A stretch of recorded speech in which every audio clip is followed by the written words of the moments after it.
अस्सलाम वालेकुम dear students. जैसे कि आपको पता है कि आजकल हम जो टॉपिक पढ़ने जा रहे हैं वो है डिस्ट्रीब्यूशन ऑफ मिनरल्स, एक क्लास 8th के लिए हैं और सोशल साइंस से हैं। डियर स्टूडेंट्स, जैसे कि आपको पता है कि मिनरल्स क्या होते हैं। मिनरल्स होते हैं naturally occurring substance under the earth surface with definite chemical composition. जैसे कि आपको पता है कि हमने मिनरल्स को दो कैटेगरीज में डिवाइड किया है। एक को हम मेटेलिक मिनरल्स कहते हैं, दूसरे को हम नॉन मेटेलिक मिनरल्स कहते हैं। जो मेटेलिक मिनरल्स होते हैं वो इग्नस और मेटामॉर्फिक रॉक्स में पाए जाते हैं, और नॉन मेटेलिक मिनरल्स जो है वो सेडिमेंट्री रॉक्स में पाए जाते हैं। डियर स्टूडेंट्स, अब हम देखें कि किस कंटिनेंट में और किस मुल्क में कौन सा मिनरल पाया जाता है। अगर हम सबसे बड़े कंटिनेंट एशिया की बात करें, जिसमें चाइना और इंडिया आता है, यहाँ पर आयरन के डिपॉजिट्स पाए जाते हैं।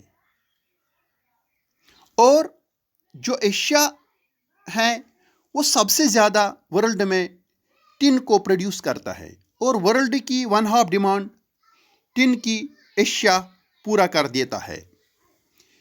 अगर हम एशियन कंट्रीज़ चाइना, मलेशिया और इंडोनेशिया की बात करें, ये सबसे ज़्यादा एशिया में टिन को प्रोड्यूस करते हैं।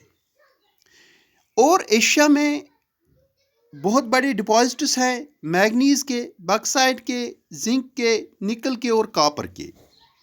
इस तरह से अगर हम दूसरे कंटिनेंट की बात करें, कंटिनेंट यूरोप की, तो यूरोप जो है ये सबसे ज़्यादा वर्ल्ड में आयरन और प्रोड्यूस कर देता है। डियर स्टूडेंट्स, अगर हम यूरोपियन कंट्रीज़ की बात करें, जिसमें रशिया, यूक्रेन, स्वीडन और फ्रांस आता है, इसमें सबसे ज़्यादा आयरन डिपॉजिट्स पाए जाते हैं।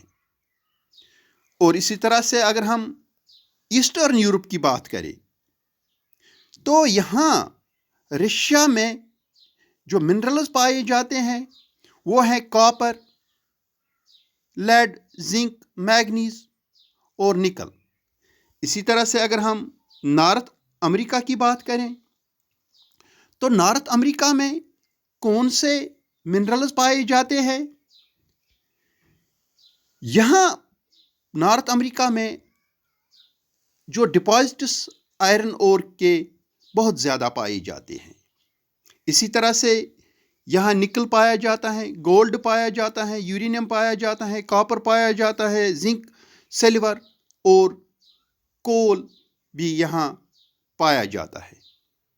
यहाँ इसके डिपॉजिट्स भी हैं, और मिनरल ऑयल के भी डिपॉजिट्स नॉर्थ अमेरिका में हैं। इसी तरह से अगर हम साउथ अमेरिका की बात करें, जो ब्राज़ील है साउथ अमेरिका में, वो सबसे ज़्यादा आयरन और टिन को प्रोड्यूस करता है। साउथ अमेरिका में सबसे ज़्यादा डिपॉजिट्स जो हैं वो gold, silver, zinc, chromium, manganese, mica और डायमंड के पाए जाते हैं। डियर स्टूडेंट्स, साउथ अमेरिका में ऑयल के डिपॉजिट्स भी बहुत ज़्यादा हैं।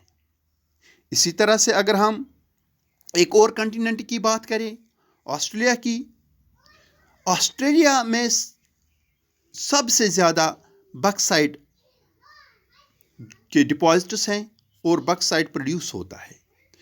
तो ऑस्ट्रेलिया सबसे ज़्यादा बॉक्साइट को प्रोड्यूस कर देता है। इसी तरह से यहाँ पर गोल्ड, डायमंड, आयरन और टिन और निकल प्रोड्यूस होता है। इसी तरह से यहाँ पर बहुत बड़े ज़खायर हैं गोल्ड के ऑस्ट्रेलिया में। इसी तरह से अगर हम अंटार्कटिका की बात करें, अंटार्कटिका में कोल और आयरन ओर के बहुत बड़े डिपॉजिट्स पाए जाते हैं। यहाँ पर गोल्ड, सिल्वर और मिनरल ऑयल के डिपॉजिट्स भी पाए जाते हैं। डियर स्टूडेंट्स, इस तरह से आपने देखा एशिया में कौन से डिपॉजिट्स पाए जाते हैं। यूरोप में कौन से डिपॉजिट्स पाए जाते हैं, नॉर्थ अमेरिका में कौन से डिपॉजिट्स पाए जाते हैं, साउथ अमेरिका में कौन से मिनरल के डिपॉजिट्स पाए जाते हैं, ऑस्ट्रेलिया के में कौन से मिनरल डिपॉजिट्स पाए जाते हैं और अंटार्कटिका में कौन से मिनरल डिपॉजिट्स पाए जाते हैं। डियर स्टूडेंट्स, इस तरह से हमारा आज का टॉपिक यहीं पर इख्तिताम को पूछा। खुदा हाफिज़।